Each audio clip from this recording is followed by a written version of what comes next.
بسم اللہ الرحمن الرحیم۔ مشکوٰۃ شریف کے اندر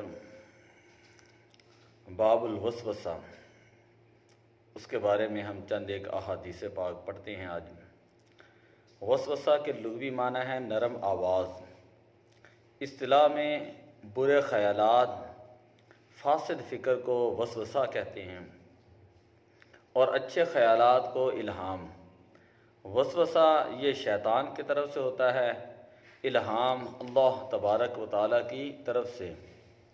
حق یہ ہے کہ غیر نبی کا الہام شرعی حجت نہیں، کیونکہ شبہ ہے کہ وہ شیطانی وسوسہ ہے۔ برکات واشات اللمعات۔ عن ابی ہریرہ رضی اللہ تعالی عنہ، حضرت ابو ہریرہ رضی اللہ تعالی عنہ سے مروی ہے، قال قال رسول اللہ صلی اللہ علیہ وسلم، آپ نے فرمایا کہ حضور علیہ الصلوۃ والسلام نے ارشاد فرمایا، ان اللہ تجاوز عن امتی ما وسوست به صدورها۔ حضور علیہ الصلوۃ والسلام نے فرمایا، یقیناً اللہ تبارک و تعالیٰ نے میری امت سے ان کے دلی خطرات میں درگزر فرما دی، ما لم تعمل به او نتکلم، جب تک وہ اس پر کام نہ کرے یا اس پر کلام نہ کرے۔ بخاری و مسلم کی یہ متفق علیہ روایت ہے۔ یعنی برے خیالات پر پکڑ نہیں، یہ اس امت کی خصوصیت ہے۔ پہلی امتوں میں اس پر بھی پکڑ تھی۔ خیال رہے کہ برے خیالات اور ہیں، برا ارادہ یہ کچھ اور ہوتا ہے۔ برے ارادے پر پکڑ ہے، حتیٰ کہ ارادہ کفر ہے۔ شیخ محقق علامہ عبدالحق محدث دہلوی رحمۃ اللہ علیہ فرماتے ہیں، جو برا خیال دل میں بے اختیار اچانک آ جاتا ہے اسے حاجز کہتے ہیں، اور یہ آنن فانن ہوتا ہے، آیا اور گیا۔ یہ پہلی امتوں کے اندر بھی معاف تھا اور ہم کو بھی معاف ہے، لیکن جو باقی دل میں رہ جائیں وہ ہم پر تو معاف ہے لیکن ان پر معاف نہیں تھا۔ اور اس کے ساتھ اگر دل میں لذت اور خوشی پیدا ہو تو اسے ہم کہا جاتا ہے، اس پر بھی پکڑ نہیں۔ اور اگر اس کے ساتھ کر گزرنے کا ارادہ ہو تو وہ عزم کہلاتا ہے، اس کے اوپر پکڑ ہے۔ تو یہاں پر یاد رکھنا چاہیے، ارادہ گناہ اگرچہ گناہ ہے مگر اس پر حد نہیں ہے۔ تو اس حدیث پاک کے اندر ہے کہ جب تک وہ جو وسوسے دل کے اندر آ رہے ہیں ان کے اوپر جو ہے کوئی فعلی طور پر کام نہ کریں یا اس کے اوپر کوئی کلام نہ کرے تو اس کے اوپر کوئی مواخذہ نہیں۔ دوسری روایت بھی آپ ہی سے مروی ہے، فرماتے جاء ناس من اصحاب رسول اللہ صلی اللہ علیہ وسلم الی النبی صلی اللہ علیہ وسلم۔ حضور علیہ الصلوۃ والسلام کے کچھ صحابہ آپ صلی اللہ علیہ وسلم کی خدمت اقدس کے اندر حاضر ہوئے، فسألوہ، اور انہوں نے آپ سے سوال کیا، انا ناجد فی انفسنا ما یتعاظم احدنا ان یتکلم بہ، کہ یا رسول اللہ ہم اپنے دلوں کے اندر ایسے خیالات پاتے ہیں کہ جن کو ہم بیان کرنا بہت بڑا گناہ سمجھتے ہیں۔ قال او قد وجدتموہ، حضور علیہ الصلوۃ والسلام نے ارشاد فرمایا کہ کیا یہ واقعی ہی ایسی بات ہے؟ قالوا نعم یا رسول اللہ، انہوں نے عرض کی ہاں یا رسول اللہ۔ قال ذلک صریح الایمان، حضور علیہ الصلوۃ والسلام نے فرمایا یہ تو پھر جو ہے صریح ایمان ہے، کھلا جو ہے وہ ایمان ہے۔ بخاری و مسلم کی متفق علیہ یہ روایت ہے۔ یہ صحابہ کرام کے کمال ایمان کی دلیل ہے کہ وسوسے کے اوپر عمل کرنا تو درگزار ہے، اسے زبان پر بھی لانے سے گھبراتے ہیں اور وسوسوں کو برا سمجھتے تھے۔ ظاہر بات ہے یہ ایک مومن کے ایمان کی تکمیل کی دلیل ہوتی ہے، کیونکہ چور جو ہے بھرے گھر میں داخل ہوتا ہے اور شیطان ہر وقت جو اس کو مومن کی فکر ہوتی ہے۔ وسوسوں کو برا سمجھنا عین ایمان ہے، کیونکہ کافر انہیں اچھا سمجھ کر اس پر بھی ایمان لے آتے ہیں۔ حدیث نمبر 57، حضرت ابو ہریرہ رضی اللہ تعالیٰ عنہ ہی سے مروی ہے، فرماتے ہیں حضور علیہ الصلوۃ والسلام نے ارشاد فرمایا، یأتی الشیطان احدکم فیقول من خلق کذا من خلق کذا، کہ شیطان جو ہے تم میں سے ہر شخص کے پاس آتا ہے، تم میں سے کسی کے پاس شیطان آتا ہے اور اس سے کہتا ہے کہ فلاں چیز کس نے پیدا کی، فلاں چیز جو ہے وہ کس نے پیدا کی، یہاں تک کہ حتیٰ یقول من خلق ربک، کہ وہ یہ کہنا شروع کر دیتا ہے کہ تمہارے رب کو کس نے پیدا کیا۔ جب اس حد تک تم چلے جاؤ تو اعوذ باللہ پڑھ لیا کرو اور اس سے بعد رہا کرو۔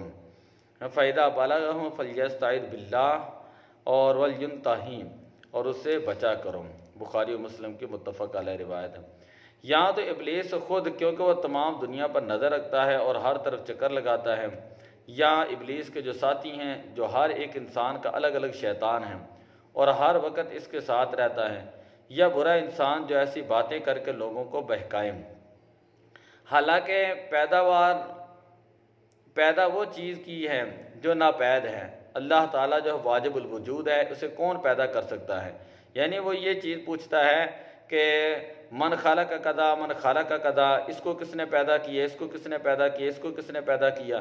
تو ظاہر بات ہے سورج، چاند، ستاروں، زمین، آسمان کے بارے میں جب وہ سوال کرتا ہے تو جواب کے اندر اللہ آتا ہے، تو پھر وہ یہ سوال کر لیتا ہے من خلق ربک، کہ تیرے رب کو جو ہے کس نے پیدا کیا؟ تو جب یہ چیز آئے تو ایسا جو ہے اس وقت حضور علیہ الصلوۃ والسلام نے فرمایا کہ اعوذ باللہ پڑھ کر اسے بھگا دیا کرو، کیونکہ شیطان جو ہے اس کو دور کرنے کے لیے اعوذ باللہ من الشیطان الرجیم یہ انتہائی اکثیر ہے۔ حضرت ابو ہریرہ رضی اللہ تعالیٰ عنہ ہی سے مروی ہے، فرماتے ہیں حضور علیہ الصلوۃ والسلام نے ارشاد فرمایا لا یزال الناس یتساءلون حتی یقال ھذا، کہ لوگ ایک دوسرے سے پوچھتے رہیں گے یہاں تک کہ کہا جائے گا یہ مخلوق تو اللہ نے پیدا کی، یہ مخلوق تو اللہ نے پیدا کی۔ فمن خلق اللہ، اللہ کو کس نے پیدا کیا؟ فما وجد من ذلک شیئا، اور جس کے دل میں اب یہ وسوسہ پیدا ہوں فلیقل آمنت باللہ ورسلہ، تو وہ فوراً یہ کہے کہ میں اللہ پر ایمان لایا اور اللہ کے رسول پر ایمان لایا۔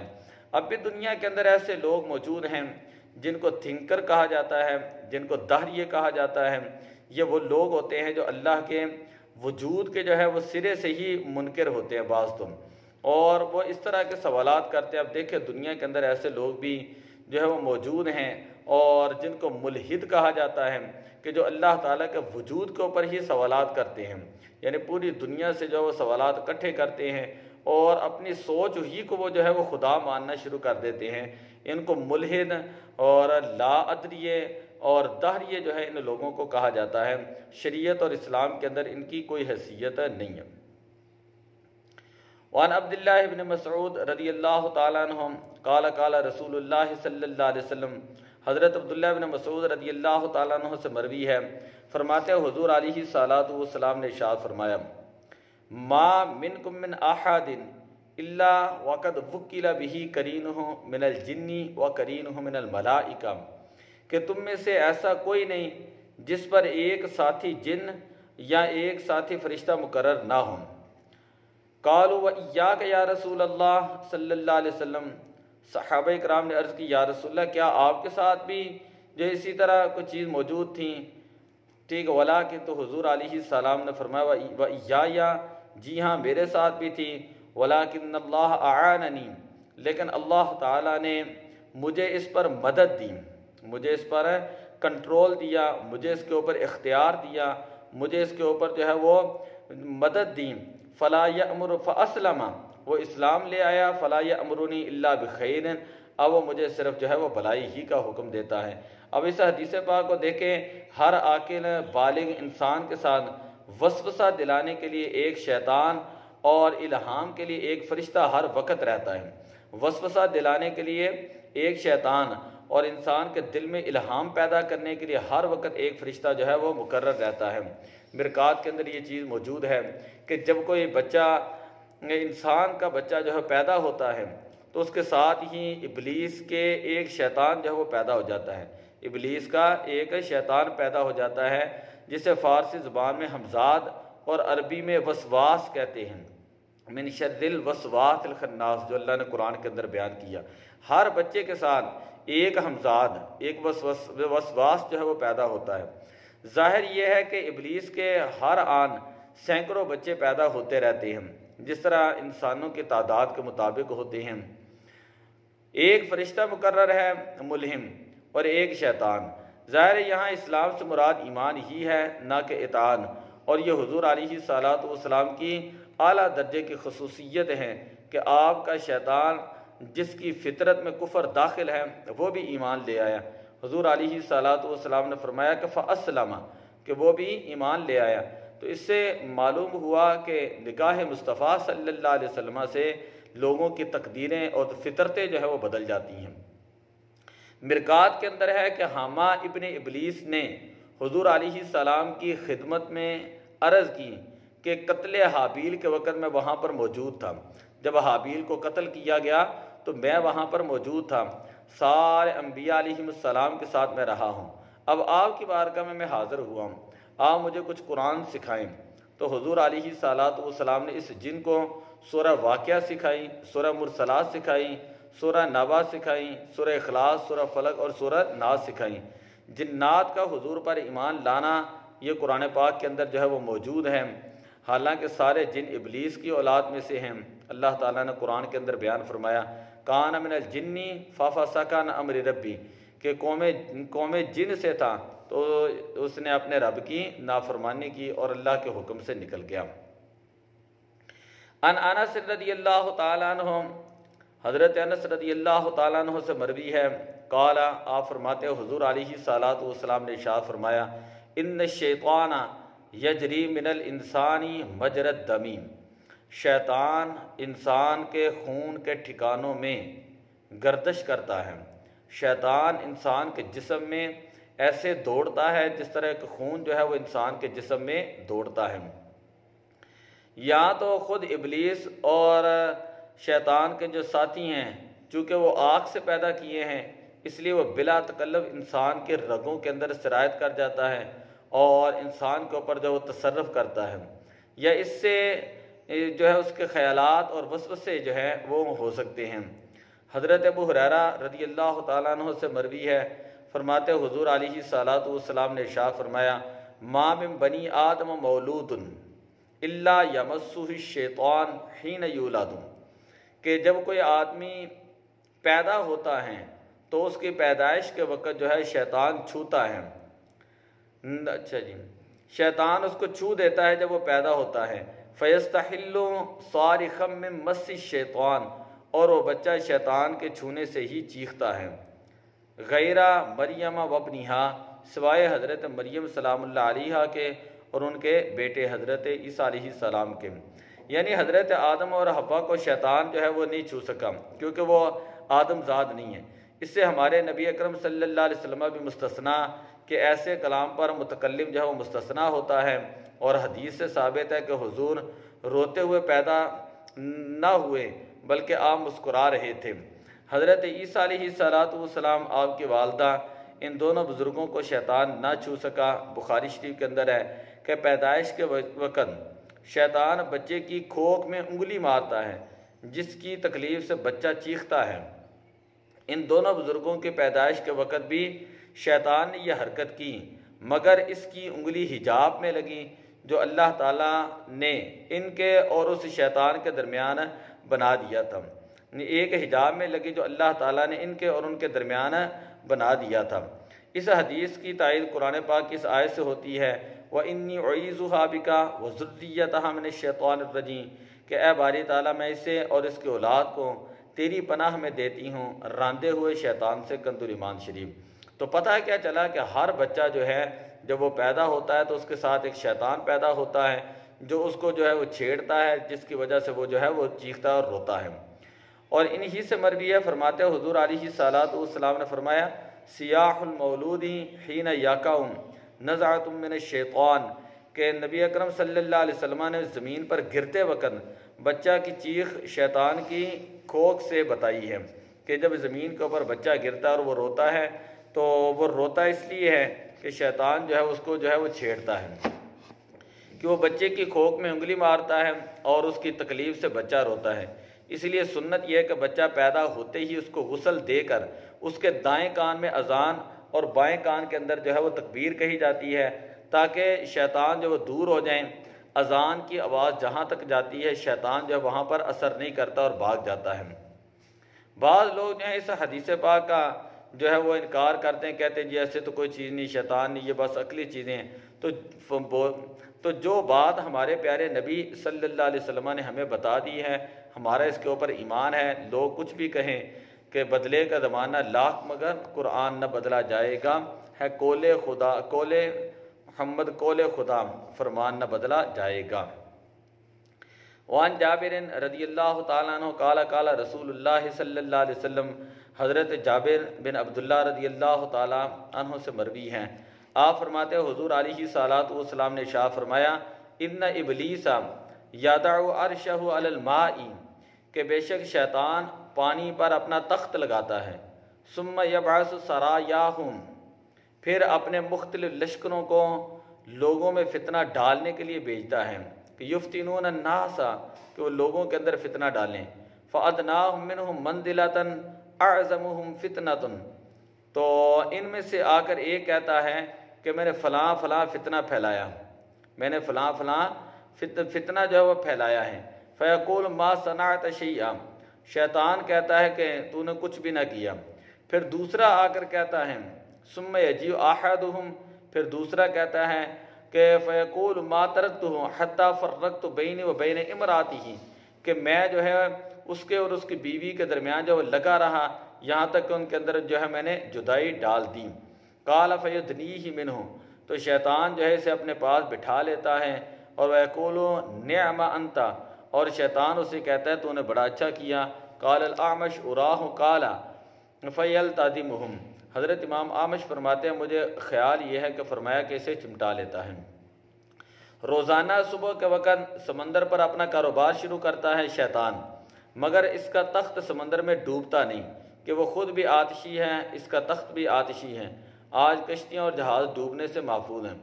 سرایا جو ہے یہ سریہ کی جمع ہے، بعض چھوٹی فوج جن کی تعداد 5 افراد سے 400 تک ہوں۔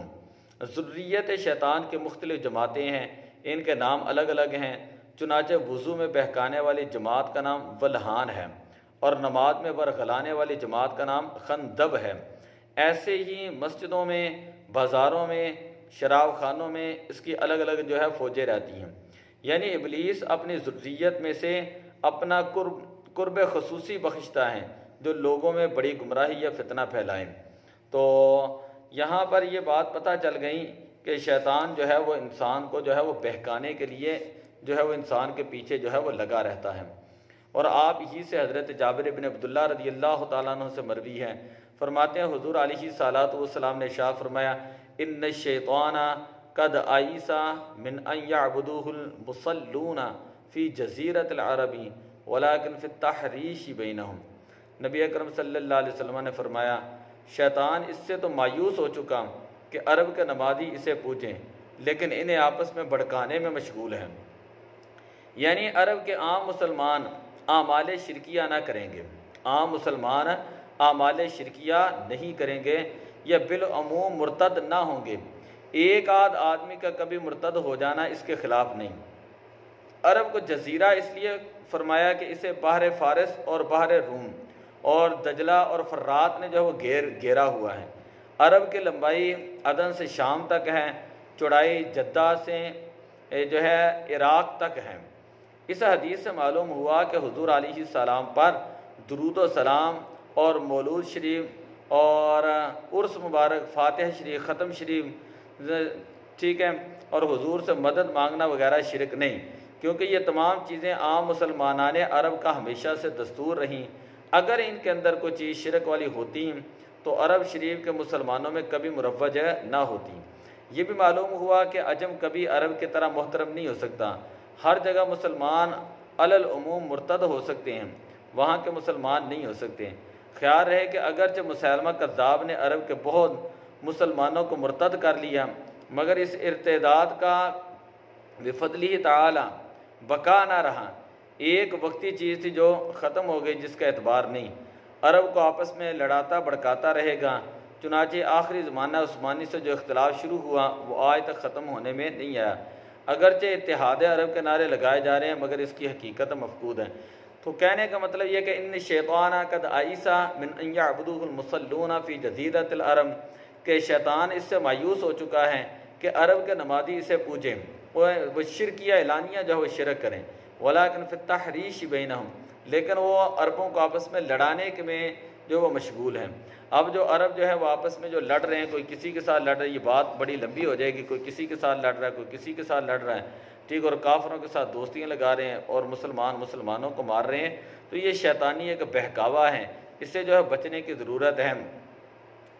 تو آج ہم نے 65 حدیث جو ہے مشکوٰۃ شریف کی 65 نمبر حدیث تک جو ہے آج ہم نے سبق پڑھا۔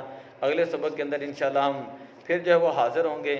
تو تمام احباب سے گزارش ہے کہ آپ جو ہے یہ مشکوٰۃ شریف جو ہے وہ ضرور پڑھا کریں، اور حدیث پاک کے نور سے جو ہے وہ اپنے دلوں کو آپ جو ہے منور فرمائیں۔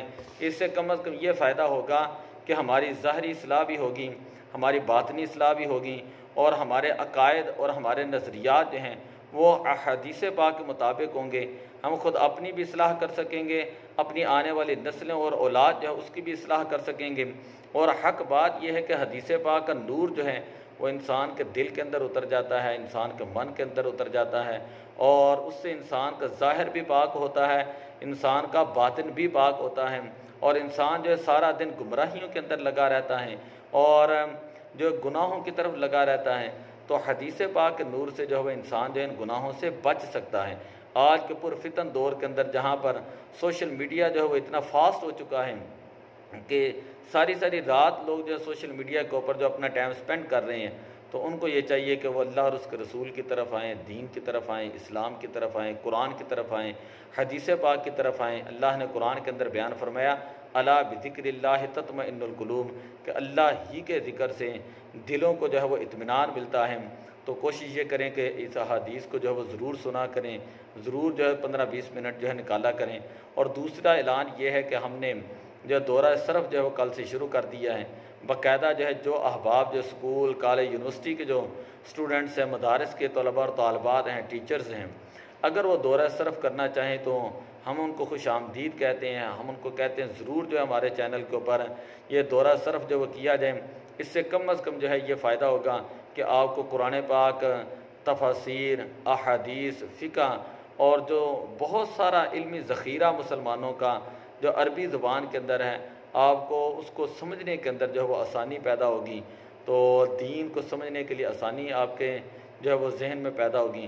اللہ تعالی ہم سب کا حامی و ناصر ہوں، ہمیں انشراح صدر عطا فرمائے، وسیع جو ہے وہ اللہ تعالی ہمیں ذہن عطا فرمائے، حضور علیہ صلوات والسلام سے سچی اور پکی محبت اور غلامی اور آپ کی اطاعت کی توفیق عطا فرمائے۔ الصلاۃ والسلام علیک یا رسول اللہ وعلی آلک و اصحابک یا حبیب اللہ۔